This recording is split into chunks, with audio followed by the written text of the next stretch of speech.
So, Yep. um, you and I have been engaged with each other's accounts for a while now on Substack, and I follow a lot of fitness accounts, and easily yours is up there with the top, not only on Substack, but I've gone through phases of my life where I've sought out coaching and programs, and I love the practicality of how you deliver knowledge and, in your case, wisdom, because I look at your account, and before I knew what all those acronyms meant with the degrees that you hold, and it's wild to know that you're not at a decade yet, but you've been in the arena coaching and getting after it since graduating for a while. Even though, if I were to look at you, I would guess you're in undergrad because you look so young. But that's because you're in the health and fitness space and you actually practice what you preach. So you have a master's in it was nutrition and exercise science, correct? And then Yep. Yeah. So it's a kind of combined program. Mostly the people in that program were studying to be athletic trainers, or they were people from a foreign country that had no idea what they wanted to do. And for some reason, they came to Southeast Missouri State to get a master's. and I love that it combines both nutrition and exercise science because you usually see specialists in one area, a certified personal trainer or exercise science in some way, which you are also a certified personal trainer through the National Strength and Conditioning Association, I believe. Yep. Then you have certifications for all kinds of other deliveries of knowledge that you have, which uh, in the military, there's also a lot of people that have a lot of different certifications, a lot of different chest candies, we call them, or ribbons, or things that they've done. And while that is impressive, I always caution myself to look too much into what someone is on paper until I get to know them. But what I love about you is you have, of course, all the credentials behind you, but you lead from the front and actually what you do, the practicality of how you deliver this information. And that's why I'm so fascinated by you and getting to talk to you today, because of I mean, you've been doing this for a while, but you're also still young, still growing, still learning. That comes across in your writing. I'm Yeah. interested, like I'm always when I talk to people, I'm interested in how you got to getting into these specialties that you operate in now. So, what was young Pat like? Oh, sure. So, I didn't grow up playing any sports. I was kind of fat as a kid. I did some cross country. I did a little bit of track, like a year of it, and I quit the team in seventh grade or whatever. So I played one season of ultimate frisbee, if that counts. But otherwise, I played percussion. So I was in band for like 8 years. I did marching band, played marimba. If anybody knows what that is, bonus points for you. And then so like going out of that, I'm like, hey, like into a job, what would I like to do? And I thought about what are my interests here. This is me at 17 or whatever. And I'm like, well, the only real thing I do is play music, and realistically, if you get a degree in music, you're just gonna be like a music teacher, and I had no interest of doing that whatsoever. I also saw like what music school is like. It's just they make you play the damn instrument for like 3, 4, 5 hours a day, oftentimes, and you got to learn all of them. Like I'm like I don't want to learn how to play flute. It's not for me. So that was out right away, and I was like, the only other two things I'm interested in. One was personal, like training is cool. I'm like, well, what can I do with training? And I'm like, well, I don't really want to do like I didn't even know it was strength conditioning back then, really. I'm like, I could train a sports team, but I don't really care about that. I was like, personal training. I was like, that's kind of dumb. I would never do that. And I'm doing it now. And then I was like, so I wanted to be a dietitian, and I was like, well, what kind of dietitians are there? And I was like, sports nutrition school. So I was really into that. So my whole goal from 18 to 24, because I knew I would need a master's because I reverse engineered it. I saw like people that are on LinkedIn or applying for these positions to be a sports nutritionist at a university. What do they have? And almost universally, they all had master's degrees. So I'm like, so I need one by default. So it's not required, but it's always on the resume. So that's what I did. Went to undergrad for dietetics. After that, basically, a undergraduate degree in dietetics qualifies you for absolutely nothing. So I was like, I don't know what to do this summer going into grad school. So I'm going to start personal training.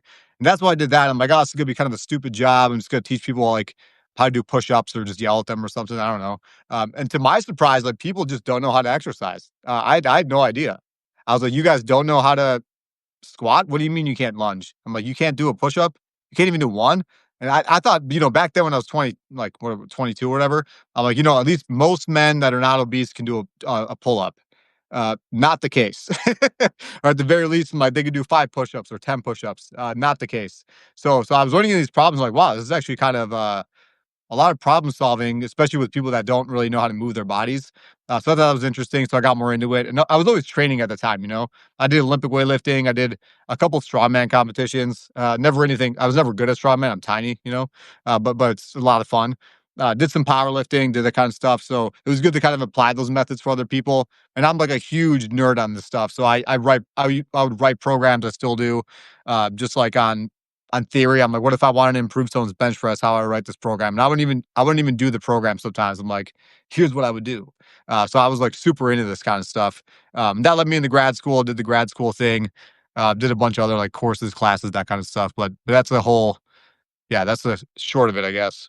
Yeah, the programming aspect is really interesting because you do a good job of writing about like the how and not only the what. Like some programs Mm. will give you what to do. Yep. But the how and the why you talk about, and you're also very hilarious in how you do it too. So you're writing, you're very entertaining and funny in your writing, but it's still very serious in the how and the why. So your programs, like you have many free resources for people. Like the one that you have on nutrition is one of the most comprehensive resources I've read on the topic, but it's very practical, very digestible, and easy to think about how you could apply it to your own life if you're trying to get better in the kitchen. And you said you grew up obese. When did that start changing? Was that not until you got into dietetics, or did you kind of lose the weight as you started getting more involved in some activities and exercising? Yeah, that was just when I was younger, like in probably like second grade, I started to put on some weight because my parents never signed me up for sports. I don't know why. So my dad always told me every year, he's like, we're gonna sign you up for soccer. It never happened. It was like a pipe dream. I don't know why they never signed me up. And I'm like 8 years old. I can't do it myself. So they never signed me up for sports. So I just got fatter and fatter and fatter. I didn't drink any water. I just drank orange juice or soda. And so like that weight just kind of came on. Then in sixth grade, I'm like, man, I'm kind of fat. I don't like that. So I started doing cross country. I did it for about 2 years. And then going into the eighth grade year, my friends just wanted to hang out with me. So I told my coach, I'm like, hey, I think I'm like done with this. And that's the first time I've been like, I felt somebody's disappointment in me because my coach was just like, well, you've done this for 2 years. Why can't you do it for one more year? And I'm like, that's some good logic, man. I don't know. But at that point too, like, so I lost some of the weight, but I got really skinny fat. And so, like, I had, like, little man boobies, I had, like, really skinny arms, and I had just kind of, like, a big belly, and I'm like, "Well, I don't wanna look like this either, so what do I gotta do?" And my dad always lifted weights. And so, like, in 8th grade or so, he's like, "I'll take you to the gym." Like, "This is never gonna happen." And then one day, he finally took me to the gym, and then I started going on my own from there. Because he was at the point in his life where it wasn't something he really did seriously anymore. He was a truck mechanic, so he'd be tired from work and stuff too, which isn't a very good excuse, but that was his excuse. And so he would just kinda take me to the gym, and he'd go to the sauna, and I just kinda, like, figured it out on my own. Yeah. But adding intention to what you're doing. I love that your dad got you on that path. And then obviously through your Yeah. teen years, you probably got better. But the education behind what you're doing is so important. And you mentioned that you drank a lot of orange juice and soda and stuff growing up. And it's funny, actually, like through college and maybe even parts of grad school, when I was a three-sport athlete. I definitely was in shape growing up, and an athlete. And I had coaches that were fantastic that gave me training systems that I could follow very well. And I would exercise on my own without much intention. But it, being health conscious and trying to get better, even with the internet and all the resources out there, I was a moron. I was just so ignorant of what was proper nutrition. And my friends would always make fun of me. Like it looked like I was always ready for an apocalypse because most of the food that I ate was either frozen, boxed, or in a can. And I would drink, I'm no shame talking about it now, I would drink Powerade throughout the day because that's a sports drink. So if I'm drinking Powerade, I must be like an Alright. healthy individual, not thinking about what the actual contents are within it. Or juice, 100% juice, good for you. Drink that all Yeah, the yeah, it's time. Drink juice. more than water. You're getting nutrients out of it. But like we do see this cultural shift happening now where people are becoming more nutrition focused. But man, there's still so many gaps and understandings of is what to do in the kitchen to help facilitate not only your health in general, but if you do have any physical goals of any kind, like supplementing your performance through what you're doing outside of your training, which is much more time than any training system that you're a part of. And that was a huge shift for me as I started thinking about what am I eating, why, and how's it affecting me. So again, it's so cool that you have both of these certifications that you can apply to your coaching. What kind of people come to you for help? Is it typically athletes with specific Mhm. goals, people trying to improve their health generally, both? Yeah, it's kind of a mixed bag right now. I got probably I haven't counted in a while, but 40 something or maybe 50 clients or so, between like in person and online. So and varying degrees. Some people it's just a program, very few of them. Some of them it's just I see them in person and online. Some people it's just online. Right now, like the people that tend to gravitate toward me are like 30 to 40-year-old men. But I think there's still like maybe 50% of who I train. So I think at least in person right now, I'd say it's mixed between people like 40 to 50 years old, probably like a semi even split between men and women. So, and they're just general people. So just like regular people, accountants, lawyers, that type of stuff, just like regular office workers type of people. And I have a few athletes. So over at the kickboxing gym I go to, we have some of them, some MMA fighters, some Muay Thai fighters, some grapplers that I train. I have one crown jewel, my one Olympian. My one girl, she's a silver medalist in a relay for speed skating at the Junior Olympics, which is cool. That kind of stuff, like people don't ever tell you like how difficult it is to train an athlete, and it's not because like the methods necessarily have to be super advanced. It's because their schedules are so insane. Like a 16-year-old, like not only do they have school, for example, but she's also driving like an hour and a half here because she goes to private school in Milwaukee, like an hour and a half from here. And then also like she's got homework, she's got school, and then she has practice twice a day. And then you got to fit in weight training in there. And then this kid has to still be a kid. You know what I mean? To some extent. So it's Yeah. just insane. That's I think the most difficult part is like how do we take our 2 40-minute sessions a week and make the most out of it. And I know like a month from now, you're going to be gone for 2 weeks for a camp, and then you're going to be gone for another 2 weeks a week after that. So like all these concepts and things we learn in school about like periodization or training management and organization, like they kind of got to go to the side a little bit. And we just gotta we just gotta do the best best we can with what we got in that moment. 100%. It just shows like there is no one exact way because there can't be the phases of life, all the other demands that you have. Because like, yeah, we can think about objective performance improvements, but if you're not fulfilled, you're not enjoying it, and you're just grinding, it's not going to sustain itself over time. So like being able to take your foundation of knowledge, but then uniquely deliver it to a client is imperative based on time, based on needs, based on where they're at, and whether it's general fitness versus a specific athlete, and being able to flex to that, pun intended, with your account name. That's very important to do. So that's cool to hear that you have a wide range of not only abilities, but ages that are interested in getting better. When you have someone that comes to you, my big thing, I'm not an expert. So I'm very much into like functional fitness for myself as a dad, as a man, and of course as an athlete. I am involved in sports and I've done a few cool things in the arena. But as far as education, it's always self-pursued, and I've read a lot of books and stuff. But I like Mhm. asking experts some of these questions. When it comes to like differentiating in your experience, exercise versus training, how do you like to talk about those two things? Because I know I have my way that applies to me. How do you differentiate those two things, exercise and training?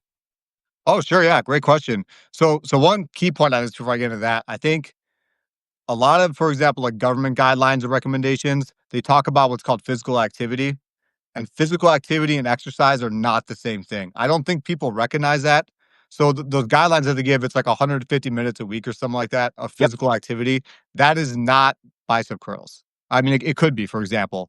So all physical activity or all exercise will be physical activity, but not all physical activity will be exercise. So an example of that, for instance, like mowing your lawn, if it's a push mower, Yeah. is physical activity. So if you mow your lawn for 30 minutes, like that counts towards your 150 minutes, but it is not exercise because there needs to be a goal and an intent. There needs to be something that you're trying to improve, some quality, for instance.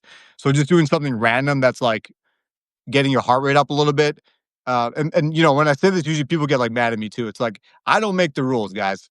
Like I'm just the messenger here. So if you want to get mad at the government bodies, not me. But that's not exercise. Exercise needs to have a clear intent and purpose because you're not going to get better at bench pressing, for example, by mowing your lawn. You're not going to get better cardiovascular fitness to a point just walking your dog. It doesn't mean those things are bad for you. It's just not going to provide the benefit that you think it is. And there are, especially for like general health people, like, if you get 150 minutes, that's where we see reduction in risk of like cardiovascular disease and certain metabolic conditions, for example. So we want that, but that's also a minimum threshold. It's kind of like me looking at you and be like, hey, your testosterone, your total testosterone is 250. So you're within the range. It's like, yeah, but the range is 200 to 900. So you're at the worst portion of the range. It's the same thing with this. It's like you're at the worst portion of the guidelines and you don't do any exercise. Yeah. So that's where like people don't understand necessarily the differences or nuances.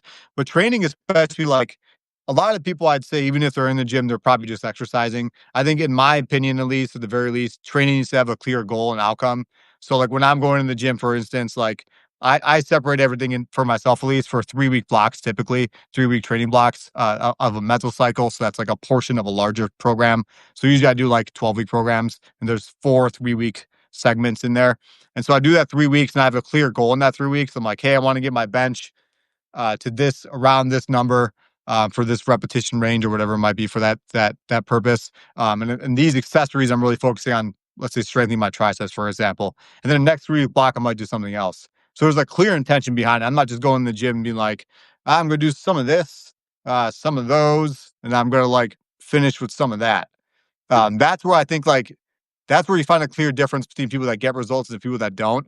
It's like there's more organization within it. And there doesn't have to be a ton either. I think people kind of overthink it, in my opinion. So they think like, oh well, I'm gonna need like to read Super Training by Zatsyorsky and like understand like 1970s like Soviet era research on periodizing training for Olympic athletes to understand how to train myself. It's like not really. If if you just like understand the basic principles, like you're trying to find some way to make yourself a little bit better each time. And I think a lot of people miss that point too, where they're coming in the gym, but they always use the 15-pound dumbbells. They always use like a 25 on each side for the bench. They're like, I'm doing something. It's better than nothing. It's like, that's not true either. Like you could be doing more harm than good actually. For instance, like with the law of accommodation, for example, or even before we get into something more complicated like that, like swimmers, for example, they'll get a lot of overuse injuries, or pitchers, a lot of overuse injuries because they're pitching the same repetitive motion over and over again. They're just getting a bunch of joint degradation essentially. They're degenerating the joint or disc or whatever it might be with depending what sport it is. And so like just doing something is it like it could be making you worse. It's not necessarily better than nothing. So that drives me up the wall like lately when people say that. Just Uh, do something. Yeah. yeah, like another part of that is like I don't understand why the standard is nothing. But like why do you need to compare it to the absence of anything? Why can't you compare it to like I don't know, literally anything else. So, like, for example, it's like, hey, I usually train for an hour a day. Maybe like, hey, today was hectic. Like, I gotta like go home a little sooner, or it's too late. I got off work an hour late, for example. And so it's gonna be tough to get that hour training session in. It's like that's cool. That's called life. That happens. That's totally okay. And so if you need to get a 30-minute session in, or even 20 minutes, I don't want you to say like I'm gonna just do a little bit, it's better than nothing. I want you to say like, hey, I need to dial in here. What can I do in 20 minutes that's going to be the biggest bang for my buck? And it might be the same thing as if you did something that's better than nothing. I doubt it, but it could be. And the point of that is that, like we kind of discussed earlier, like I think it's a mindset thing more than anything. I think just having the mindset of like, hey, I'm going to find a way to get better today, and not just like, I'm just gonna kind of gonna go in there and like do a little. It's just I just don't get it. Like, why would you put yourself in that position and not like have the mindset of like I'm gonna find something I can improve on, or like, hey, I've been really struggling with this exercise. I'm just gonna take the 20 minutes today to get better at it. Great. That was a great use of time actually. You know? You're explaining exactly who I was for a long time. So again, I was very disciplined. If my coach told me to do something, I will do it. And I'll do it to the best of my ability every time. High effort, would get after it the way I was told to do. And I would work out on my own. I would exercise on my own. But Mhm. there was no intention behind it. No mindset about it. No measuring to see if I'm tracking my improvements. Like I would be a meathead and be like, think about how much could I bench or something, but no periodization, no progressive overload, just throwing something on the bar and trying to move it and checking the box that was Mm. exerting for the sake of exerting, which is often what I call exercise. And like, I hear what you're saying on just do something. Of course, like moving your body for the sake of moving your body is better than not moving your body. So, like, of Yep. course, if you're going to compare it to nothing, sure, but then you You, can you very win. Yeah. Yay. yeah, I think that's why people do it. They're like, I want to be able to pat myself on the back. And right. I'm really not into and you know, like I think people don't like this either. This is another one of my hot takes. I guess we'll go on really quick. I don't really like a lot of positive psychology. I think it's great to like, I think affirmations and that type of stuff I think are great and could be very helpful. I won't deny that. Like going and looking yourself in the mirror and be like, I'm great, I'm a champion, I'm great, I'm the best that ever lived. That kind of stuff I think is fantastic for your motivation and whatever, all that kind of stuff. At the end of the day, like nothing is gonna beat action. And so I think there needs to be kind of like a balance or dose of kind of both going on there. And same thing with this. It's like, yeah, I patted myself on the back, but I mean, was that really my best effort? And Yeah. to me, it's like I don't understand why do I need to pat myself on the back every time? Like, am I a dog? Every time I'm a good boy, I get a treat. Like, I just not like in my head, I'm just like that's such a childish mindset to have. Like, I don't need to be praised for everything I do well. Like that's a problem I think people struggle with. Like, well, nobody like posting this stuff on social media. Only like 3 people are liking that I went to the gym today. It's like stop seeking outside validation. Right. Like, you don't need that. You don't need to pat yourself on the back when you have a good workout. Just do it again tomorrow. But, like, why do we need this constant, like, dopamine hit, or, like, we always need to feel happy? It's like, we don't always need to feel happy. It, Like, you know what I mean? It's more like a kind of a, I guess, like a stoic philosophy in that sense, where I don't necessarily need all this positive emotion. Like, that's like, the cliche, like the yin and the yang, right? Like, I need the bad with the good. I don't need to feel good all the time. Why do you? Why do you feel like you need to? I think it's like an 100%. interesting question. It speaks to like a deeper part of the soul, and like again, mainly like what is your intent or lack thereof for why you're doing it in the first place. And if you are just Mm. checking boxes, you're leaving a lot on the table. It makes me want to walk Yeah. over to the closet here and get my flight suit so you can see my patch that I wear, which says, so like we can wear whatever patch we want on our right shoulder, and mine says nobody cares, train harder. So I know Yeah. Cam Hanes has like work harder now, but that this train harder one was before he came out with that slogan. But you So cool. people can take that the wrong way. Like, of course, people care about you. So no one's saying that. Yeah. It's what I tell myself. Like, just because you did some workout, you got some PR. Like, I'll share stories, sure, but um, at the end of the day, no one really does care that much. Don't external validation not needed. Get after it harder or with more intention in a different way the next time around. Just keep getting better in whatever way you can that you have control of. And I love what you said about positive psychology. And like you said, there is a place for it. In my opinion, the place for it is like addressing stressors or more so your stress. So like when you are Yeah. somewhere near medium or like responding to hardship, then yeah, some mantras to help you get dialed in so you can maintain and then eventually recover from that. Great. But if you're in a good place, I like negative psychology, at least for me personally. Like I Yeah. like I like talking to myself and hey, you better not get too proud of yourself in any way, or what you did does Yep. not matter. What are you going to do next? And not in a way that like takes down my self-esteem or anything like that. Like, no, I am proud of myself, but at the same time, like, I'm not too proud of myself. What I've done in the grand scheme of things means nothing, and it will never mean that much in the grand scheme of things. Good, Yep. do the best that you can with what you have. So, yin and yang, as you said, so Exactly. important. But yeah, I for the longest time, not much intention when I was on my own. So like trying to get a little better educated and reading some books, seeking out some coaches and talking to some people about ways to program myself, and then Yeah. learning from some people that were doing that. It's helped me so much because it applies simple things that we can all do, but just a little bit of, again, my favorite word, intention behind what you're doing, maybe a little bit of planning. Sometimes you need to adjust because the day happens. And I wrote a long piece recently about 10 minutes and what you can do in 10 minutes with known workout Yeah. instructors to take advantage of that time. I have 4 kids. Sometimes my hour-long workout gets cut dramatically because of work, because of life. But I have found I can still, and tracking this for a while, within 10 minutes, if you have a good plan and you execute it really well, particularly for some of the higher intensity stuff, holy cow, Yep. you can cook yourself in not much time at all. Now, I'm not doing that every day and cooking myself in 10 Yeah. minutes of nutrition, but you can even do a strength-based workout in 10 minutes. It's not gonna be the same as an hour with more rest in between, but you can, if you understand adaptations, if you understand some of the opportunities that are different exercise systems, then yeah, you can make the most of a short period of time like you alluded to. Yeah, I Um, think that's one major advantage I think early stages CrossFit had. I love what they used to do because it was so great. The only problem was it wasn't systematized enough. I think that was a major hole where it became instead of like constantly varied was conflated. Their mantra was constantly varied, high intensity functional movements or something like that across something domains. I'm butchering it now, but like constantly varied was part of the like what they did essentially, right? Like that's fine, but I think like constantly varied and random kind of became synonymous at some point. But if you look at like old school CrossFit, like sometimes the workouts would be 5 minutes long. Like they're yeah, just like, hey, we're gonna do 21, 15, 9 of these two movements as fast as possible, and you're going home. It's like, cool. Then we're gonna do something else tomorrow. Maybe the workout tomorrow was 15 minutes. And then maybe on Friday, they're like, hey, you got 20 minutes, work up to a heavy set of 5 squats. And it was like the most like simple thing, and that part of it I love. The lack of like systemization was I think like what kind of hurt them mostly, sure.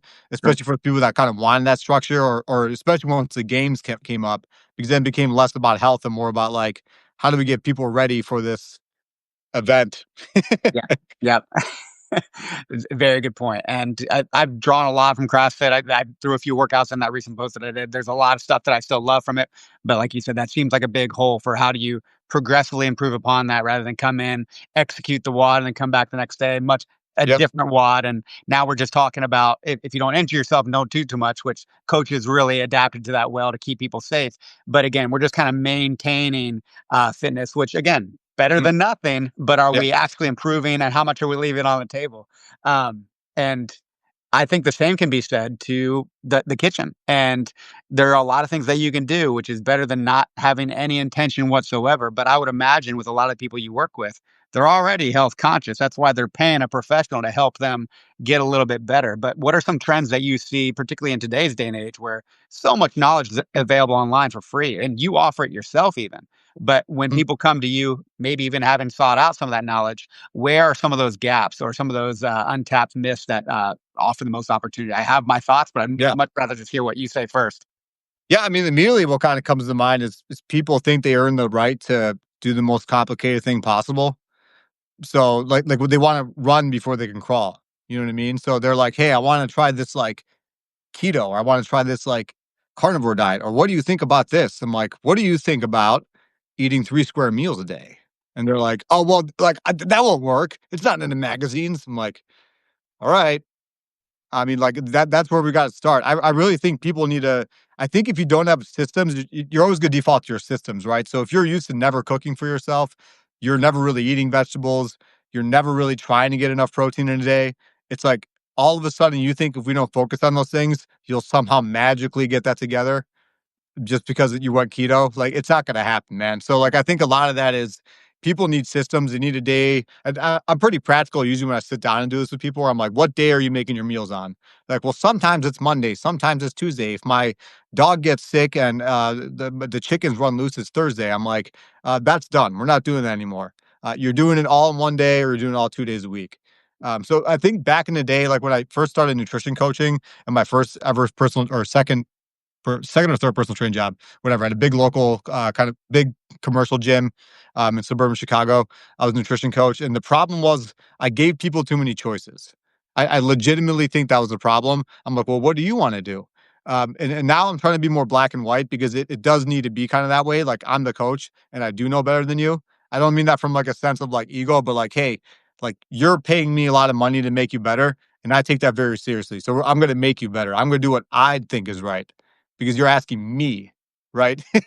It's different. If it's like, if I didn't ask you for advice and you give it unsolicited, that's like, that's more of an ego thing. But so I say like, hey, you're planning your food on 1 to 2 days. That we're not doing this thing where you do it randomly anymore. That's done. Also, like, anything in the house that you shouldn't have, you either don't buy or get rid of it tomorrow. I don't care if you think you're wasting food because you're going to donate it to some poor kid in Nigeria. That wasn't going to happen. It was going to go in the landfill, and it's going to landfill now anyway. So throw it out. That, or feed it to somebody, give it to your coworkers at work. People love junk food. So if you go to the office, just drop off boxes of donuts and chips, they'll get eaten. Yeah. Congratulations, you didn't throw it out. So people feel bad about that kind of stuff. Like, get rid of all the stuff that, like, is weighing you down and set some, like, really foundational habits. Another one I've been really big into recently, and this kind of aligns with chrono nutrition. So idea of like eating to match your circadian rhythm or eating at certain times a day. I do like people to get a regular meal schedule. And granted, some people it's not as possible, right? Like, if you work a certain job where, I can't always get my lunch break at 12 or at 1 or wherever, then we kind of got to not do that. But I think that's a very small minority of people. Most people, like, they always eat lunch at 12 or 12:30. It's not like significantly different. And so I like them to get in a pattern of eating around the same time every day. It's like, hey, your breakfast is always between 6:30 and 7, lunch is always 12 to 12:30, dinner is always 5:30 to 6, and you eat nothing. Yeah. And that kind of, if you look at like what a lot of diets have in common, it like a lot of that could be like summed up with that too. Because, for example, if you eat dinner at 5:30 to 6, you're not eating between 6 a.m. and 6:30. So you're now fasting for 12 and a half hours. And so people are like, what do you think about fasting? I'm like, you should be doing it every day. Like, you do it every day before you go to bed. So what do you mean? Why do you have to make it more complicated? Yeah. Same thing with keto diets. Like, you're quasi keto for those 12 hours you're fasting. Or what if you were fasting and then in the morning you didn't have carbohydrates because you didn't have energy to expend? So now you're basically keto, or you're low carb, whatever you want to call it, depending how you're doing it, for like 12 to 16 hours. So a lot of those things, like, you're already probably would be doing to some extent, maybe not fully, but to some extent. But I think that's the largest thing is just finding systems. So building that into people's schedule where like they're eating at certain times a day, pretty much always, and they're always having a way or day or system to prepare their meals. I think for guys, that's like I think men and women have two different problems in this regard. Typically, like men, for example, they're usually okay with eating the same thing every day. They like simplicity. We're cavemen, right? And so it's not as difficult for that. It's just like getting them to cook is difficult because they think it's hard. The food I make is not difficult. I just marinate some whatever meat I'm having, or it might be like ground beef, for example, is what I usually do. I marinate that in some soy sauce. I get some spices and I cook it. Like it's that simple. But they think it's very difficult. For females, like they usually most of the time at least will know how to cook, but they want more variety. And it's like that's fine, but then we also run into other problems because then they have like all these excuses why they can't cook for 6 days at a time. So like, I want to make 14 different meals for these 6 days. I'm like, that is insane. Just make two. Just make two and just mass reproduce it. Honestly, I think that's the best way. If somebody could have a large variety, and they like cooking, that's great. I'm just telling you from personal experience, work with hundreds of people, it does not work for almost anybody because people have an illusion. Like the first thing they tell me is like, I don't have time. It's like, so you, somebody that doesn't have time to work out or cook, are telling me you're gonna spend more time cooking these unique meal recipes you never cooked before for yourself and spending more time grocery shopping. I'm sorry, but I don't believe it. I not only have almost never seen it, like what you're telling me right now does not make any logical sense. You don't have any evidence to support the fact that you'll follow through on this habit. So I'm gonna say no, don't do it. Yeah, that's like kind of my general basis, like with people what I like to start with and what I kind of see are some media problems oftentimes in nutrition. You said so many good things. There's so many paths I could take your response with, but the main one is just like I love how you emphasize now removing a lot of the choices initially, and it makes me think about just the concept of self discipline. Like unless you can be disciplined, like I was growing up my whole life under a coach.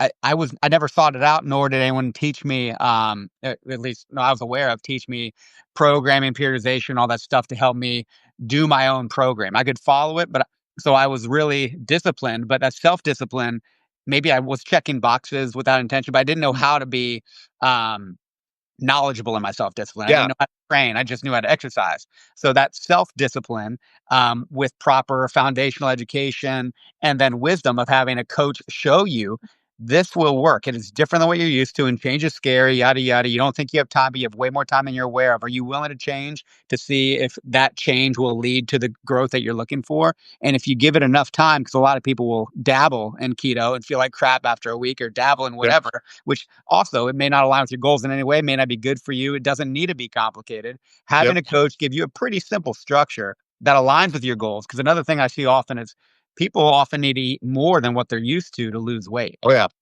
And so like quality versus quantity and all of these other things, you can get very base information, but based on your weight, based on your age and your gender and all these other considerations, sometimes you actually just need to eat more of certain types of foods and change what's on your plate. Not necessarily even quality at first, but just the quantity of the proportion size that you have from carbs to protein to you name all the other potential foods that you're eating. Changing that dynamic can be huge. But man, just leaving all the choice out of it initially, having a coach help you through that process, because then you can experience it and then you can start giving more options and yeah. have more questions. I love that idea. It's kind of like when I think about it, it's kind of like a quarterback, right? Like I played no football in my life, but I think this is how it works. Like when you first start playing a quarterback position, your coach isn't going to be like, "Hey, if you see like the linebacker like line up here, feel free to make an audible." It's like, no, only Tom Brady does that. Tom Brady and Peyton Manning did that. That's it. You don't get the choice to manipulate your offense until you won a Super Bowl. Like it's the same thing here. Like you don't get the choice in your diet. Like you've over the last 20 years proven to me that you don't know what you're doing, and that's fine. That's why you're here right now. That's okay. You don't have to know everything. But I'm telling you right now, like, let's just start with this. And then once you kind of get a better feel for things, you know how to modify things, like that butter is not a carb. Like these crazy things people tell me. Or I had a client ask me, like, if baby carrots had too much sugar. I'm like, listen, you're you're not overweight from eating too much baby carrots. You eat as many baby carrots as you want. If you come back to me and you eat like 16 pounds of baby carrots and you start turning orange, then we'll have that talk. But Yeah. I don't think that's your problem. or it's just this crazy stuff. It's just this crazy stuff sometimes when people, for some reason, want to overcomplicate it. I had a client, I think 2 weeks ago. She sent me a picture of rice cakes and she said, "What do you think about rice cakes?" I'm like, "What do you mean? What are you asking me?" And then so I need a more specific question. And she's like, "What do you think about them?" I'm like, "I would rather have like a scone or like a pastry." And she's like, "So you think so you think they're good?" I'm like, "I never said they're good. What are you asking me?"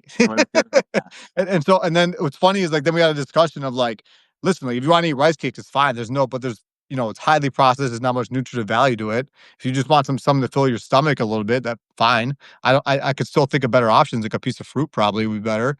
Yeah. But if you want to do that and have something bland, like weird, but okay. And then I saw in her story, I'm not even kidding, like within the next 4 to 6 hours on her Instagram story, she posted a picture of her eating ice cream. And I'm like, so you're gonna ask me about vague questions about rice cakes, then you're gonna post yourself eating ice cream? I literally don't understand. Well, what is in people's brains sometimes, you know? I'm And I trying to think that scratch an comes itch. I'm trying to scratch an itch with this rice cake. You told me it's not worth it, so I'm just go right back to ice cream. yeah, That's right to true. the ice cream. Yeah. Yeah, that's what's nuts. Yeah. So I think a lot of it does have to come down to just having those foundational habits. And I think a lot of people have the sunken cost fallacy too, where they're like, ah, well, today for lunch I didn't make the best choice. So I'm just gonna have whatever for dinner and just screw up my whole diet the rest of the day. I'll get back to it tomorrow. And then you're like, oh well, it's Friday now. I'm gonna go off for drinks. So I'll get it together by Monday. It's like, well, now you just burned 4 days. Whereas if you look at any like high achievers across anything, I'm not just talking about dieting, but like if you're a high performer at your law firm or you're a high performer or whatever, or a high performing athlete, when you have a setback, you fix that right away. Like when Michael Jordan missed a shot, he wasn't just like, oh, I'm like the worst athlete ever. I'm so bad at basketball. Oh, I hope people feel bad for me. Like no, he just like, I'm the greatest ever. I'm gonna make the next one. And he fixes that immediately. When for some reason when somebody has like a bad day with their diet, they're like, yeah, I'm such a piece of garbage. Might as well just take this day off. Then it's the weekend, so I must take another 4 days off. Start back Monday, but then like it's at the end of the month, so I'll start at the beginning of the month. So like it's all this kind of rationalizing. It's the importance of mindset and approach to the physical endeavor that is eating or training. And it's so interesting. I can come back to just your perspective and approach to it from the mind that, of course, involves the body, whether it is, again, consuming or physically training.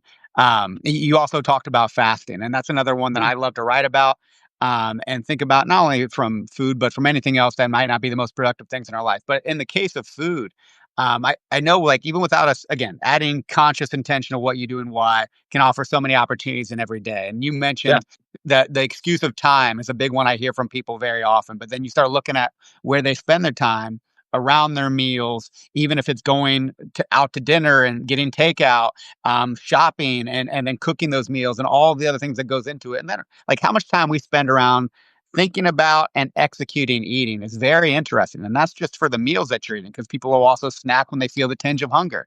And I yeah, like how you mentioned that your coaching will encourage 12 hours of fasting for everybody on average, which I was very surprised to read when I read the book, The Circadian Code, and then some other mhm. subsequent research articles that about 90% of industrialized nations do not eat within a 12-hour window. It is very uncommon Yeah, for people to fast for 12 hours and eat within a 12-hour window, because typically within an hour we're consuming when we wake up, and most people are awake for more than 12 hours and they're consuming with an hour of going to bed. So just cutting that down, and there was some cool data behind that on increasing or decreasing risk of all cause mortality and some different metabolic diseases and stuff like that just from 12 hours.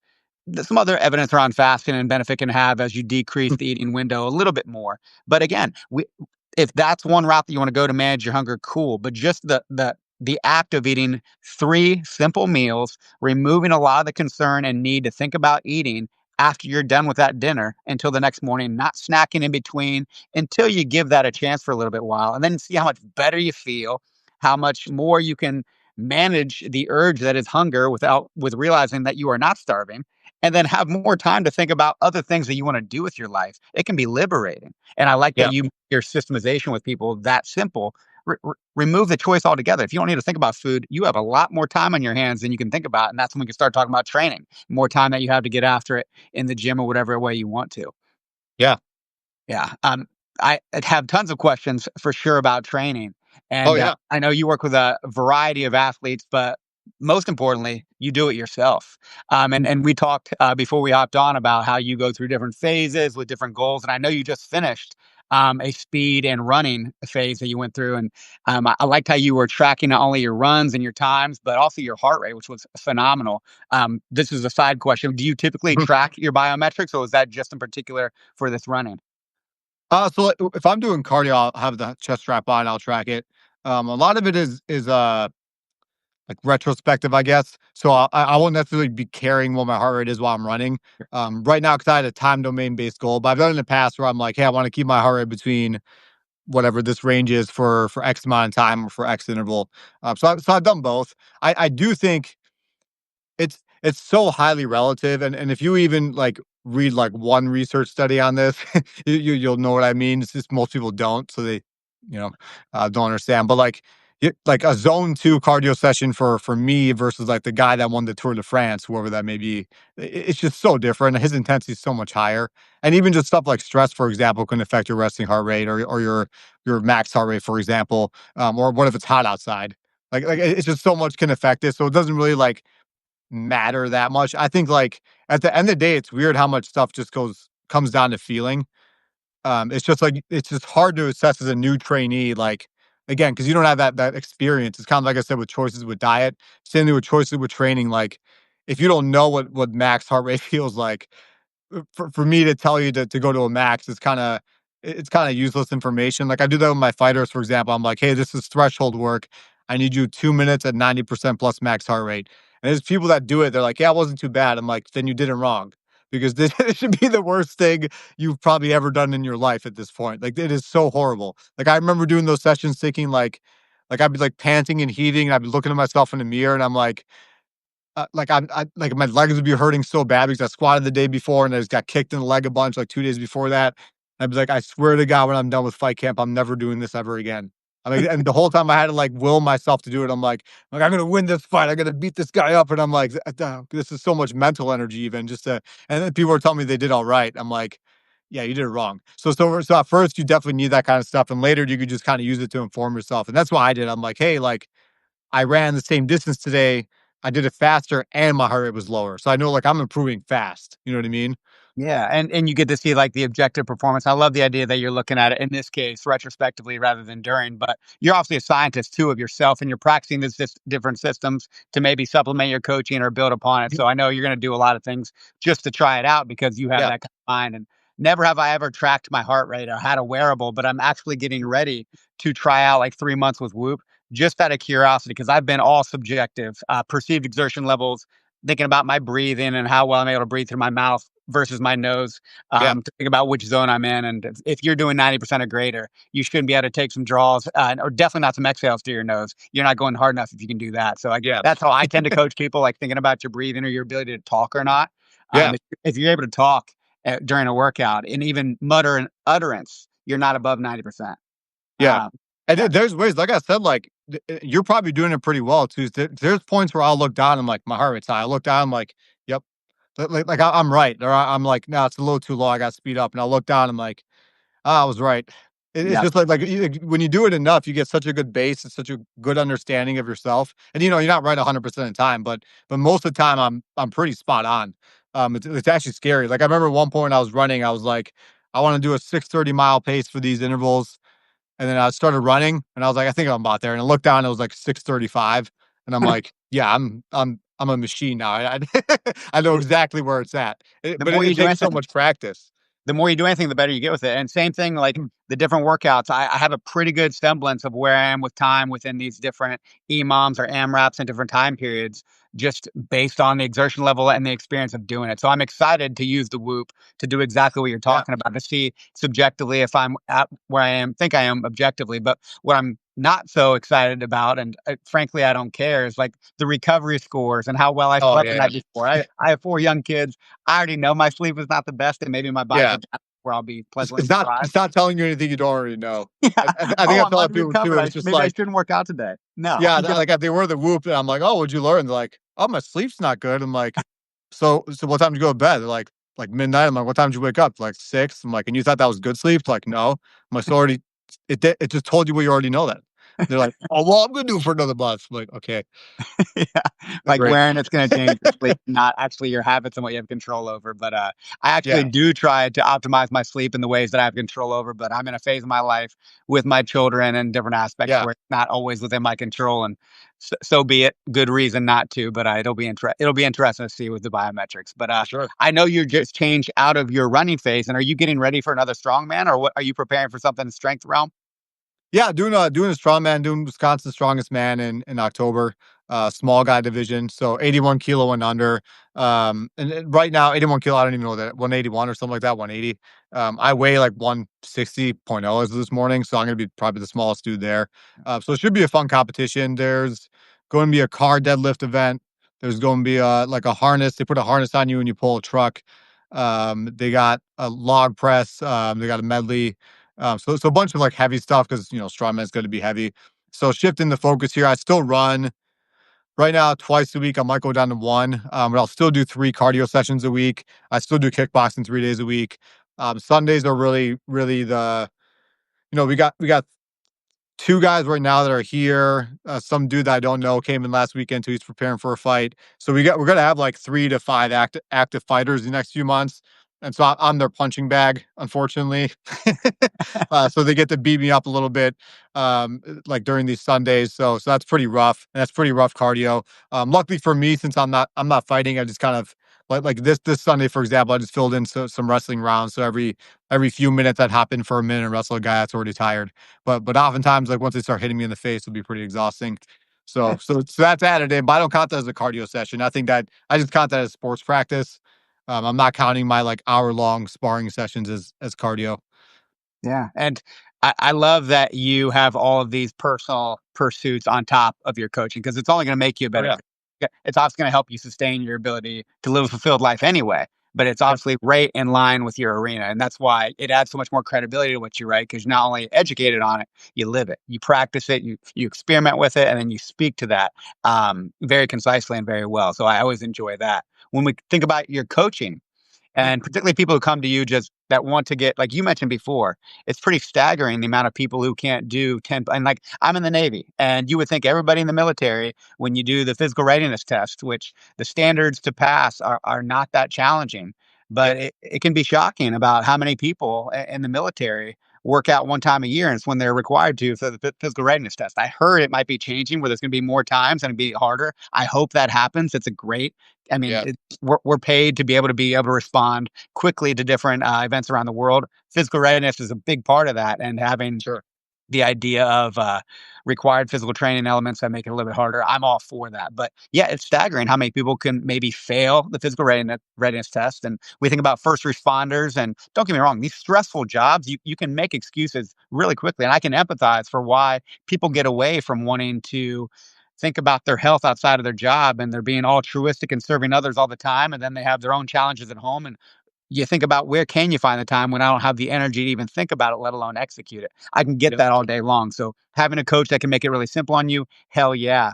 But what can we do to like help these individuals be able to do 10 push-ups, be able to do a pull-up, be able to do certain things that someone who trains regularly takes for granted, but these movement patterns, the neural plasticity behind the strength to be able to do it, it's such an opportunity. I'm curious when you have new clients that are interested in just being able to do that first pull up, being able to enhance their general physical preparedness.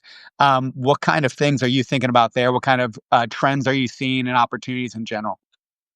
Yeah, I think it's almost like a paradox in a sense because you want to have somebody build as broad a base as possible, so doing the largest amount of variety.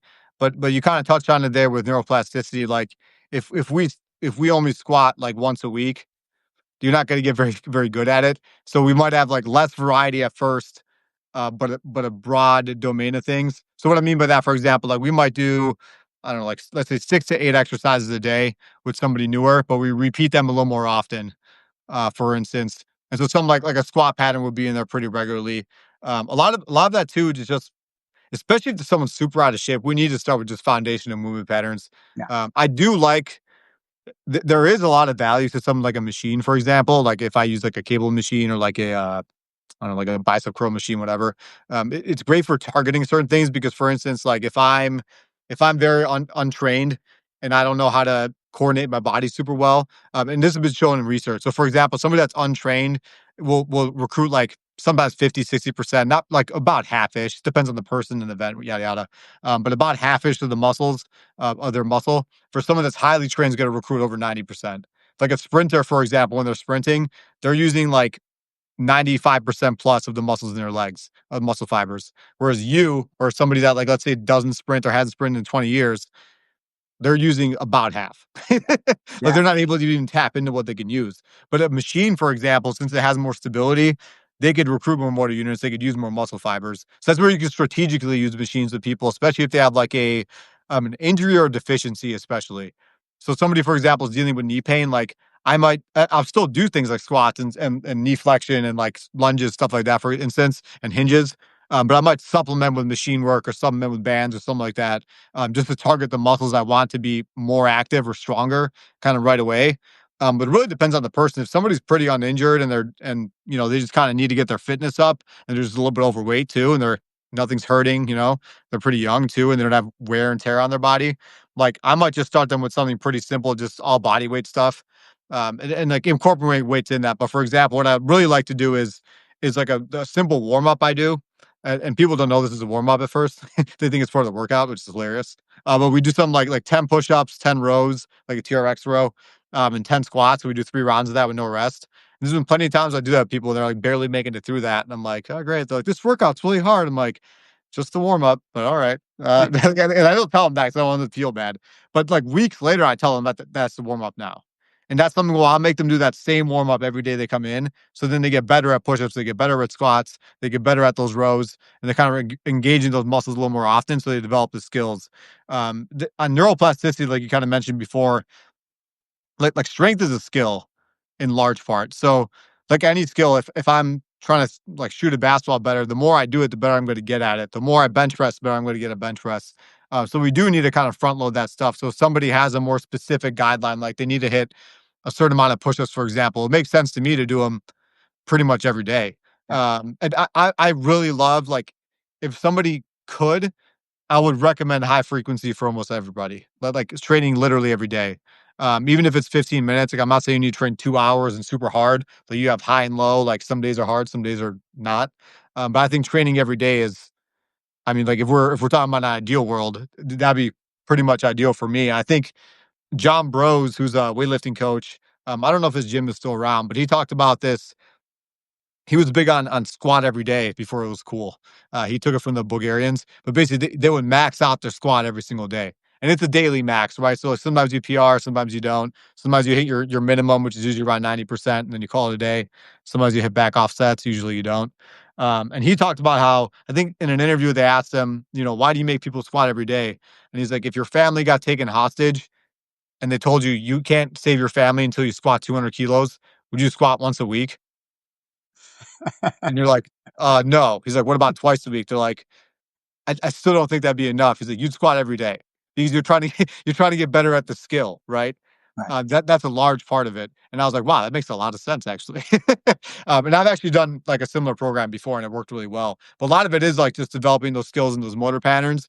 So especially for new people, like I said, like doing stuff more frequently, but just kind of like a more general kind of thing. Like we might just be doing push-ups, for example. I'm not necessarily caring if you bench press a lot. And depending on their where they're at, where they need to be, and also like their rate of progress. Like we might do that for 3 weeks, we might do that for 12 weeks. Arguably, if somebody can only train twice a week, again, like I'm just a messenger here. So if you disagree with me, you're not necessarily disagreeing with me, you're disagreeing with all these people I worked with, and also the science on this stuff. But okay, like if you're only training twice a week, you'll always be a novice. Always in training, like you just can't make good progress training twice a week. I'm not saying you'll be fat forever and useless and weak. Like you'll definitely get better and see some improvement, but you'll never be any good at anything physically. That's just the truth. If you're training once a week, I actually have one of my mentors, Steven Casual. He said this. Somebody asked him one of the courses. They said, "What if somebody's training once a week? How do we apply this template?" And he's a French Canadian guy, and it was really funny. He said, "If they're training once a week, just do whatever you want because nothing you do is going to work." Like, it doesn't matter. And I'm like, that's a really fair point. It's kind of similar to twice a week. If all you could do is twice a week, like we have more freedom to do a little more other stuff. Like we can kind of do whatever we want to some extent because like it doesn't really matter. Yeah. Like you're training so infrequently, like we're not going to get a whole ton out of it anyway. But So this like is I don't see a whole point. Like I mean, we could. But that doesn't mean we don't try to optimize. We definitely would. But it's like regardless, at the end of the day, it's like, hey, if you're not feeling like working your legs twice a week, like I don't know, maybe we'll change it to bicep curls. but it's Fine also by to the me. point, like, you defined physical activity versus exercise versus Yeah, yeah, differences between them. Like, yeah, maybe you don't have that much time to train, but like defining what training is to you, and it doesn't mean you need to get into the gym and completely smoke yourself where you can't walk right for 3 days. yeah, You're probably, I don't believe in overtraining. I believe in under recovery, but you're probably pushing yourself at least in a capacity that you're not optimized to do yet. So for sure. this is why I love my daily physical challenge that I try to do for myself and I share on Substack. But like literally, I'm doing the same thing, and sometimes it can be like when I prepared for the Murph, that was hard. Like my 10 minutes Yeah, every day or less, I was doing weighted sometimes up to 40 pounds rounds of 5, 10, 15 in preparation for the Murph. And I remember.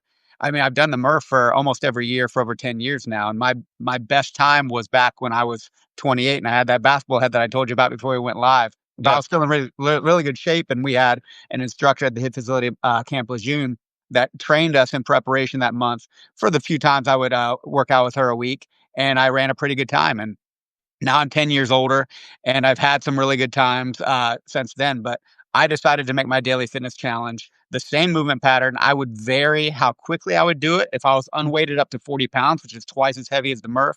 And I would vary how many rounds or the time that I would do it. So there was variation within it, but it was the same movement pattern every day. I yep, wasn't that sore most days. I was training outside of it too. I was doing the jujitsu and all the other stuff that I do. yeah, But man, by the end of that month, when I got ready for Murph, I was not sore throughout it. I was able to show up every day pretty easily, and I killed my best time that I've ever done my entire life from that daily execution of that movement pattern. But I love how yep, your warm up has very functional movement patterns of pushing, pulling, and squatting, and that you're talking about setting that movement pattern neural foundation to encourage the fascinating evidence we have now behind recruitment of muscle fibers. Like our yeah, potential to do so much more than we believe we can do. It's within us, but you have to actually execute it. Even failing and not doing much and feeling tired and feeling like you didn't get much out of it, you have to show up and actually do it. Not knowing, not believing that you think you could. I used to like stop workouts early. Like if I had to do that, mhm, I could have done that. Or like if you're up short or maybe not even show up at all, just like I could if I needed to. My body doesn't know that. So like maybe yeah, sure adrenaline could help me one day, but those reps are lost. That yep, did nothing for my adaptation. So encouraging that adaptation over time with high frequency, I couldn't agree with you yeah. more. I love that concept. Yeah, and so let's see. I gotta head out here in like a minute to a client. But I kind of want to like touch on one like note there with the frequency too. Like it's kind of like a protective mechanism in some sense because if you were severely undertrained and I had you contract your bicep at 100% of your muscle and your bicep contracted, you might like tear a ligament or a tendon or like you might hurt yourself. You know what I mean? Because your body's not used to it. So a lot of it, like your body's not stupid, right? But that's why we need to train. We need to teach you what it can and can't do.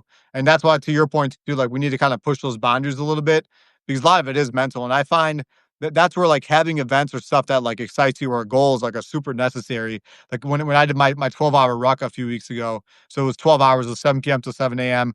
We carried like 40 pounds ish on our back, and then we had like 80-pound sandbags and stuff we passed around the whole 12 hours. Yeah, So love. like everybody was sore and beat down. But after doing that, it's like I can do most things now. Like I'm like that was the pain of that was worse than most things. You know what I mean? 100%. I think like people don't have anything that kind of pushes them enough to where like their mind gets stretched to the point where they realize what they're actually physically and mentally kind of capable of, or like even with a lot of goals, eventually like you're just at first the gains are steady and easy, but eventually you're gonna get more advanced and like it's gonna take a lot more work to improve your mile time by 10 seconds or to get an extra 10 pounds to your bench isn't gonna happen in a week anymore.